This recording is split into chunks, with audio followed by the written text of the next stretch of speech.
आप सबको डॉक्टर रजनी रमन झा, सह आचार्य संस्कृत विभाग, राजकीय महारानी सुदर्शन कन्या महाविद्यालय बीकानेर का नमस्कार स्वीकार हो। आपको अभी तक यह बताया गया कि ये जो तीसरा अंक है विज्ञान शाकुंतलम का, उसमें विष्कंभक आता है, जिसमें यह बताया गया है कि शकुंतला बीमार है और उसके लिए इलाज के लिए जो कमलिनी का पत्ता और जो खस का उशीर का लेप लेकर दोनों सखियां जा रही हैं। और इसके बाद राजा आता है और राजा ये कहता है कि कहाँ ढूंढूं शकुंतला को। तो उसको यह अंदाज होता है कि ये जो मालिनी नदी के तट पर जो लताओं का वो बना हुआ है, मंडप बना हुआ है, उसी में वह होगी। अंदाज़ा इसलिए लगाया जाता है कि वो जो रेत पर पाँव के चिन्ह हैं, उसमें आगे का हिस्सा जो है वह तो उठा हुआ है और पीछे का हिस्सा दबा हुआ है, जो कि महिलाओं का स्वाभाविक वो होता है, पदचाप से स्वाभाविक आकृति बनती है। तो राजा यह अनुमान लगाता है कि यह वही मंडप है जहाँ वो शकुंतला होगी। तो ऐसा कह के वह वहाँ लता मंडप की तरफ जाता है। फिर कहते हैं कि ये जो हवा आ रही है, इसमें बहुत सी सुगंध है, कमल की सुगंध है और मालिनी नदी के जल कण इसमें मिले हुए हैं, इसलिए यह ठंडा भी है। तो ये ठंडी भी है, इसलिए ये बहुत ही सुखद है। तो इसके बाद आगे कहते हैं, यहाँ तक हमने पढ़ लिया था। इसके बाद आगे कहते हैं, यावद विटपांतरेणावलोकयामी, तो मैं इसको पेड़ की ओट से देखता हूँ। परिक्रम्य तथा कृत्वा सहर्षम, परिक्रमा करता है और ऐसा करके सहर्ष, हर्ष के साथ कहते हैं, अये लब्धम नेत्र निर्वाणम, अरे नेत्र का निर्वाण मतलब नेत्र की सार्थकता प्राप्त हो गई। परमानंद, निर्वाण कहते हैं बहुत अधिक आनंद को। नेत्र का आनंद क्या है? नेत्र का आनंद है देखना। और परमानंद क्या हुआ कि नेत्र वह वस्तु देखना चाह रहा है जो देख रहा है, जो वह देखना चाह रहा है। तो जब आप अपनी प्रिय वस्तु को देखते हैं तो आपको जो बहुत खुशी होती है, परमानंद होता है, उसी को कहते हैं निर्वाण। तो अहम अये लब्धम नेत्र निर्वाणम, नेत्र का जो परमानंद था वह प्राप्त हो गया। एषा में मनोरथ प्रियतमा सकुसुमास्तरणम शिलापट्टम अधिशयाना सखिभ्याम अन्वास्यते, यह जो मेरी मनोरथ की प्रियतमा है, यानी यह मेरी जो अभिलषित प्रियतमा है, वह सकुसुमास्तरणम, वह कुसुम के आस्तरण पर, बिछोने पर, शिलापट्टम अधिशयाना, शिलापट्ट पर सो रही है, और सखिभ्याम अन्वास्यते, सखियों के द्वारा उसकी सेवा की जा रही है। भवतु शोष्याम्यासाम विश्रम्भ कथितानि, तो इनके जो आपस में विश्वास पूर्वक जो वार्तालाप किया जा रहा है उसको मैं सुनता हूँ। इति विलोकयन स्थितः, ऐसा कह के उन तीनों को देखता हुआ खड़ा हो जाता है पेड़ की ओट में। ततः प्रविशति यथोक्त व्यापारा सह सखीभ्याम शकुंतला, ततः प्रविशति, उसके बाद प्रवेश करती है कौन? यथोक्त व्यापारा, जैसा कहा गया उसी तरह से, यानी कि कहा गया ना कि वो शिलापट्ट पर सोई हुई है और दोनों सखियां उसकी सेवा कर रही हैं। तो अब आपके मन में यह प्रश्न उठ सकता है कि जो सोई हुई है वो प्रवेश कैसे करेगी? तो इसमें प्रवेश का रास्ता यह है कि पर्दा पहले थोड़ा सा गिरा रहता है और जब पर्दे को उठाया जाता है तो वह वही दृश्य होता है जो बताया गया है। तो पर्दे को जब उठाया गया तो वो देखा कि शकुंतला जो है वहाँ सो रही है और वो उसको ज्वर है और उसकी दोनों सखियाँ उसकी सेवा कर रही हैं, कुसुम फूलों पर वह लेटी हुई है। ततः सख्यो उपवीज्य सस्नेहम हला शकुंतले अपि सुखयति ते नलिनी पत्रवातः, हे सखी शकुंतला, तुम्हें नलिनी पत्रवातः, नलिनी के, कमलिनी के पत्ते की जो हवा की जा रही है तुमको, क्या तुम्हें वह सुख दे रही है?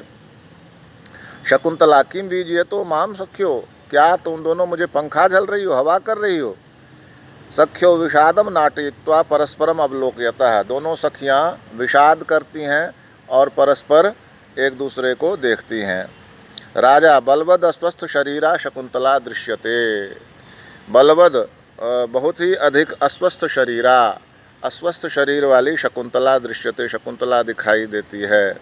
सवितर्कम, फिर वह वितर्क करता है, अपने आप सोचता है। सवितर्कम तत्किमयम आतप दोषः स्यात्, क्या ये आतप दोष है, यानी कि इसको लू लगी है, गर्मी लगी है। उत यथा में मनसि वर्तते, या फिर जैसा मेरे मन में है, यानी मैं उससे प्रेम करने लगा हूँ, मैं अस्वस्थ हूँ, तो हो सकता है कि इसके मन में भी मेरे लिए प्रेम उत्पन्न हुआ हो, इसलिए यह जो है यह अस्वस्थ हो। तो साभिलाषम निर्वर्ण अथवा कृतम संदेह है न, उसके बाद साभिलाषम निर्वर्ण, बहुत ही अभिलाषा के साथ उसको देखता है। और अथवा कृतम संदेह है न, अथवा कहता है कि अथवा संदेह नहीं करना चाहिए। क्यों? ये बीमार है या नहीं है इसका संदेह नहीं करना चाहिए। क्यों? तो कहते हैं स्तन न्यस्तो क्षीरम शिथिलित मृणालयक वलयम प्रियायाः साबाधम किमपि कमनीयम वपुरिदम समस्तापः कामम मनसिज निदाघ प्रसरयोर न तो ग्रीष्मस्यैवं सुभगम अपराधम युवतिषु। कहते हैं कि जो इसके स्तन न्यस्तो क्षीरम, इसके स्तनों पर, प्रिया के स्तनों पर उशीर का, उशीर के उस दिन बताया था, कल परसों जब भी हुआ था, कि उशीर किसको कहते हैं? उशीर खस, उसका जैसे चंदन को घिसते हैं वैसे उसको घिस के उसका लेप बनाते हैं। तो उसको शरीर पर, खास करके ये जो छाती है पुरुष और स्त्री दोनों की, तो पुरुष के लिए तो ये छाती कही जाएगी, स्त्री के लिए स्तन कहा जाएगा। तो उसके स्तन पर जो यह लेप है, और शिथिलित मृणालयक वलयम, और मृणालयक वलयम, जो ये मृणाल जो है, मृणाल कहते हैं जो कमल की डंठल है, तो उससे ढीले पड़े हुए कमलनाल के एक कंकण से युक्त शिथिलित मृणालयक वलयम, जो वह तो ऋषि कुमारी है ना, आश्रम की कन्या है, तो उसके पास तो वलय जो कंगन है वह सोने का तो है नहीं, तो क्या है? तो उसने कमल के डंठल को ही हाथ में बांधकर उसका वह कंगन बना लिया है। तो वह भी अब शिथिलित हो गया है, मतलब शिथिल हो गया है। साबाधम इदम वपुः किमपि कमनीयम, और यह इसका जो शरीर है वपुः साबाधम, बाधा के साथ है इसमें, यानी कि ये अस्वस्थ है ऐसा। लेकिन किमपि कमनीयम, किमपि कहते हैं अत्यंत को, यह अत्यंत कमनीय लग रहा है इसका शरीर।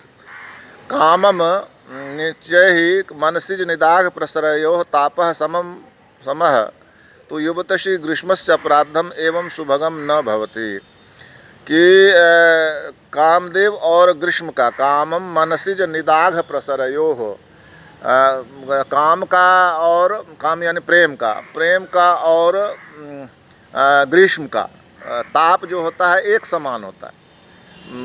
कामदेव का ताप और प्रेम का ताप और ग्रीष्म का ताप दोनों एक समान होता है। किंतु तापः समः तो युवतिषु ग्रीष्मस्य अपराधम एवं सुभगम न, लेकिन युवतियों के विषय में जो ग्रीष्म का अपराध है, यानी ग्रीष्म का ताप है, वो इतना सुंदर नहीं दिखाई देता है। ग्रीष्म का ताप यदि होगा तो वह जल्दी झुलस जाएगी, मुरझा जाएगी, इतनी सुंदर नहीं दिखती है। लेकिन कामदेव की पीड़ा जो है उसके कारण से स्त्री ज़्यादा सुंदर दिखने लगती है, ऐसा यह मन ही मन सोच रहा है। कौन? दुष्यंत राजा।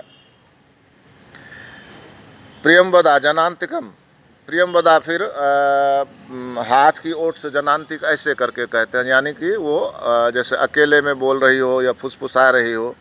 अनसूये तस्य राजर्षे प्रथम दर्शनाद आरभ्य पर्युत्सुकैव शकुंतला, कि हे अनसुया, यह जो शकुंतला है उस राजर्षि के प्रथम दर्शन से ही आरंभ करके उसकी यह स्थिति हो गई है। यह जो व्याकुलता उसकी उस राजर्षि के दर्शन से ही हुई है। किम नु खल्वस्यास्तन निमित्तयम आतंको भवेत, यह जो आतंक है इसके ऊपर, यानी आतंक मतलब जो ग्रीष्म का ताप है, वह उसी के निमित्त है, उसी राजा के कारण से तो नहीं है कहीं इसके ऊपर। तो अनसुया सखी ममापि दृश्याशंका हृदयस्तु, अनसुया कहती है कि सखी मेरे मन में भी यही आशंका है। हृदय से भवतु प्रक्षामि तावदेनाम, तो फिर इसको पूछती हूँ। प्रकाशम सखी पृष्ठव्यासी किमपि, कि हे सखी मैं कुछ पूछना चाहती हूँ तुमसे। बलवान खलुते संताप, तुम्हारा यह संताप बहुत बलवान है, यह जो तुम्हें ताप हो रहा है, ज्वर हो रहा है, यह बहुत बलवान है। फिर तो कहती है, तो शकुंतला पूर्वार्धेन शयनाद उत्था हला किम वक्तु कामासि, शकुंतला आधा उठने का प्रयास करती है और पूछती है कि हला, हे दोस्त मित्र सखी, क्या पूछना चाहती हो। तो अनसुया कहती है, हला शकुंतले अनभ्यंतरे खल्वावाम मदन गतस्य वृत्तान्तस्य किंतु यादृशी इतिहास निबंधेषु कामायमानानाम अवस्था श्रूयते तादृशीम तव पश्यामि।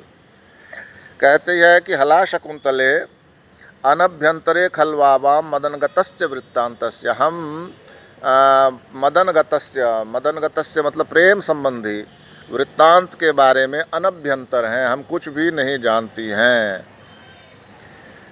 प्रेम संबंध, प्रेम के बारे में क्या होता है नहीं होता है, ये हम कुछ भी नहीं जानती हैं। किंतु यादृशी इतिहास निबंधेषु कामायमाना नाम अवस्था श्रूयते, लेकिन इतिहास में और निबंधों में जिस प्रकार से प्रेमी व्यक्ति, कामायमाना नाम, प्रेमी व्यक्ति की अवस्था श्रूयते बताई जाती है, तादृशीम तव पश्यामि, वैसी अवस्था तुम्हारी देखती हूँ। कथय किम निमित्तम ते संताप, कहो तो सही कि तुम्हारा यह संताप किस लिए है, यह तुम्हारा जो ज्वर है वह किस निमित्त है, किस कारण से है।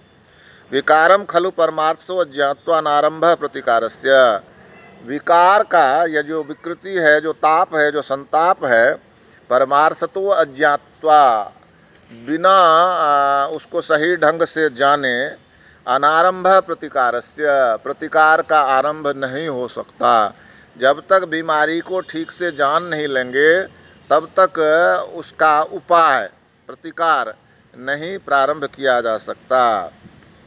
राजा अनुसूयाम अप्यनुगतो मदीयस्तर्कः, राजा कहता है कि अनुसूयाम अप्यनुगतो मदीयस्तर्कः, मेरा भी तर्क अनुसूया से मिलता जुलता ही है। नहीं स्वाभिप्रायेण में दर्शनम, मेरा जो सोचना है यह मैं अपने अभिप्राय से, अपनी इच्छा से जो मेरे मन में है इसलिए सोचता हूँ, ऐसा नहीं है। जो बात अनुसूया ने कही है वह बात मैं भी कहना चाहता हूँ। यह जो मेरा जो विचार है वह अपने प्रयोजन से ही नहीं है कि मैं हमेशा ये सोच रहा हूँ कि मेरे हिसाब से हो। शकुंतला जो है वह उसका जो ताप है वह मदन के कारण से, प्रेम के कारण से ही हो, केवल इतना ही नहीं है, यह कहने का अर्थ है। तो शकुंतला कहती आत्मगतम, अपने आप को कहती है, बलवान खलु में अभिनिवेशः, मेरा जो आग्रह है, मेरी जो आसक्ति है वह अत्यंत बलवान है, अभिनिवेशः। फिर आगे क्या कहते हैं, कहती है बलवान खलु में अभिनिवेशः इदानीमपि सहसे तयोर्न शक्नोमि निवेदयितुम्, अब भी सहसा वह बात नहीं कह पा रही हूँ जो मुझे कहना चाहिए। तो फिर प्रियंवदा कहती है सखी शकुंतले सुष्ठु ऐसा भणति, प्रियंवदा कहती है कि हे शकुंतला सुष्ठु ऐसा भणति, यह ठीक कह रही है कि आत्मन आतंकम उपेक्षसे, अपने जो तुम्हारा जो ज्वर है उसकी उपेक्षा क्यों करती हो। अनुदिवसम खलु परिह्यसे अंगय है, प्रतिदिन अनुदिवसम खलु परिह्यसे अंगय है, अपने अंगों से क्षीण होती जा रही हो। केवलम लावण्यमयी छाया त्वाम न मुंचती, केवल वह लावण्यमयी छाया जो तुम्हारे चेहरे पर जो सुंदरता की छाया है, त्वाम न मुंचती, वह तुमको छोड़ती नहीं है। राजा अवितथम आह प्रियंवदा तथा ही, राजा कहता है कि अवितथम आह प्रियंवदा, प्रियंवदा ने बिल्कुल सही कहा है, तथा ही, क्योंकि क्षाम क्षाम कपोलमाननमुरः काठिन्य मुक्तस्तनम मध्य क्लांततरः प्रकाम विनतावंशो क्षभिः पांडुरा शोच्या च प्रियदर्शना च मदन क्लिष्टेयम आलक्ष्यते पत्राणामिव शोषणेन मरुता स्पृष्टा लता माधवी। प्रियंवदा ने सत्य कहा है, क्योंकि अवितथम आह प्रियंवदा, तथा ही क्योंकि क्या हुआ, आननम क्षाम क्षाम कपोलनम, मुखमंडल जो आनन कहते हैं मुखमंडल को, क्षाम क्षाम कपोलम, दुर्बल कपोलों वाला हो गया है, गाल मतलब धस गए हैं, यह अर्थ हुआ। उरह काठिन्य मुक्त स्तनम, और जो हृदय है वह जो कठोरता है स्तनों की उससे रहित हो गया है। मध्य क्लांत तरह, और मध्य जो है कटि प्रदेश अतिशय कृश हो गया है। अंशौ प्रकाम विनतौ, कंधे अत्यंत अवनत हैं। छवि है पांडुरा, और छवि जो है वह पांडुर है, मतलब पीली पड़ गई है। मदन क्लिष्टा इयम, कामदेव से संतप्त यह पत्राणाम शोषणेन मरुता, पत्तों को सुखा देने वाली मरुता हवा से, मरुता स्पृष्टा माधवी लता इव, उससे छुई हुई माधवी लता के समान शोच्या, शोचनीय हो गई है, और प्रिय दर्शना च, और सुंदर भी दिखती है। तो यह इस ऐसे है कि इसका मुखमंडल अतीव कोमल कपोलों वाला, मतलब दुर्बल कपोलों, गाल धस गए हैं, स्तन जो है वो ढीले पड़ गए हैं, कमर अत्यंत पतली हो गई है, कंधे दब गए हैं, देह की कांति पीली पड़ गई है, और यह कामदेव के से संतप्त है। तो जिस तरह से पत्तों को सुखाने वाली हवा माधवी लता को, माधवी नाम का जो फूल होता है उसकी लता को सुखा देती है, वो शोचनीय बना देती है, लेकिन सुंदर भी लगती है वो, वैसी ही यह शकुंतला हो गई है, ऐसा कहते हैं। तो यहाँ तक हम इसको पूरा करते हैं, फिर शेष जो है हम आगे पढ़ेंगे। धन्यवाद।